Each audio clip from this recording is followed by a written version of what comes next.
Jennifer stared at the corroded hull of the SS Meridian through the viewport of the auction house's observation deck. The Galactic Cruiser hung in zero-gravity storage like a corpse in formaldehyde, 60 years abandoned, systems dark, hull scarred by micrometeorite impacts. Lot 847 starting bid, 5,000 credits, the auctioneer's voice droned through the speakers. Adam grabbed Jennifer's arm. Jen, don't even think about it. That thing's a flying coffin. It's a Generation 4 Helix class, she whispered, her engineering mind already calculating. Those fusion cores were built to last 2 centuries. The quantum navigation arrays alone are worth nothing if you're dead, Adam interrupted. There's a reason nobody's bidding. The silence in the auction hall was deafening. Jennifer raised her paddle. 5,000 to bidder 247. Going once? Going twice? Sold. Adam groaned. You're insane. 3 weeks later, Jennifer floated through the Meridian's main corridor, her helmet light cutting through decades of darkness. The ship's interior was a time capsule, coffee cups still magnetically attached to tables in the mess hall, personal effects drifting in cabins, everything coated in a fine layer of dust that defied the vacuum. Environmental systems are shot, Adam's voice crackled through her comms. He was in the engine room 2 decks below. But the fusion core, Jen, this thing's still got 70% fuel. Whoever abandoned this ship left in a hurry. Found something, Jennifer called back. She'd reached the bridge.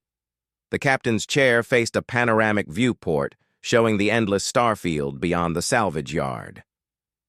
On the main console, a datapad lay secured by magnetic clamps. She pulled it free. The screen flickered to life, somehow still holding a charge after 6 decades. Captain's log, final entry date, 22/19.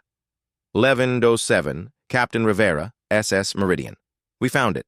Coordinates 47.3891, 1 to 22.9847, sector Zeta 9.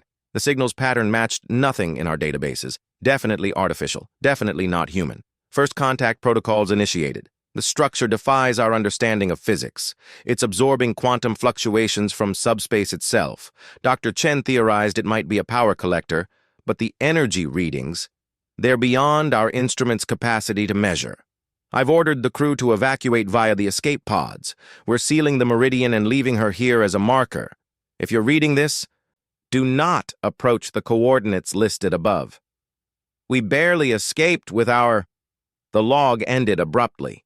Jennifer's hands trembled. Adam, get up here. Now! It took them another week to restore basic systems. The Meridian groaned to life like a mechanical leviathan waking from hibernation. Life support sputtered, then stabilized. The quantum drive initialized with a sound like reality tearing at its seams. We're not seriously considering this, Adam said, though his voice lacked conviction. He studied the navigation console, the mysterious coordinates already plotted. It's been 60 years. Whatever scared them off is probably gone. Or evolved, Jennifer countered. She pulled up the sector map. Zeta 9 was on the edge of charted space, beyond the Orion Nebula. But think about it, a structure that harvests quantum fluctuations, that's technology centuries beyond ours, maybe millennia. Or it's a trap. Then why would Captain Rivera try to warn people away? Adam had no answer for that. Jennifer initiated the jump sequence. Space folded around them, and the Meridian leaped across 70 light-years in 17 minutes. The structure hung in the void like a geometric impossibility. It was a dodecahedron the size of a moon, each face perfectly smooth and darker than the space around it. No, not darker. Jennifer realized with growing awe that the structure was actually consuming light itself. Sensor readings went haywire. The quantum navigation array kept trying to recalibrate, insisting that the object existed in multiple dimensional states simultaneously. We need to leave, Adam breathed. Right now. But Jennifer was already running full spectrum analysis. The signal's still active. It's been broadcasting for at least 60 years, maybe longer. It's not random. There's a mathematical pattern embedded in the quantum fluctuations.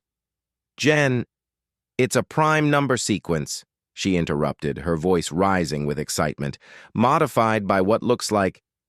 Adam, I think it's a greeting, a universal constant that any technological species would recognize. The console beeped. A message scrolled across the screen in perfect English. Human vessel detected. Welcome, seedlings. The crucible awaits. Jennifer and Adam exchanged glances. Crucible? Adam whispered. The structure began to change. One face irised open, revealing an interior that seemed to extend into impossible depths. More text appeared. Your species has reached the threshold. Enter freely. Knowledge is the inheritance of the persistent. Jennifer's hand hovered over the thrust controls. Every instinct screamed danger, but her scientific curiosity, the drive that had made her gamble everything on a derelict ship, pulled her forward. Captain Rivera ran, she said softly. But maybe running was the mistake. Adam was silent for a long moment. Then he laughed, a slightly hysterical sound. We bought a haunted ship and followed a 60-year-old ghost story to the edge of known space. At this point, why not? Jennifer engaged the thrusters. The meridian glided into the structure's heart, and reality folded around them like origami. In the moment before human consciousness could no longer process what they witnessed, Jennifer understood. This wasn't first contact. This was humanity's entrance exam, and they'd just enrolled. End.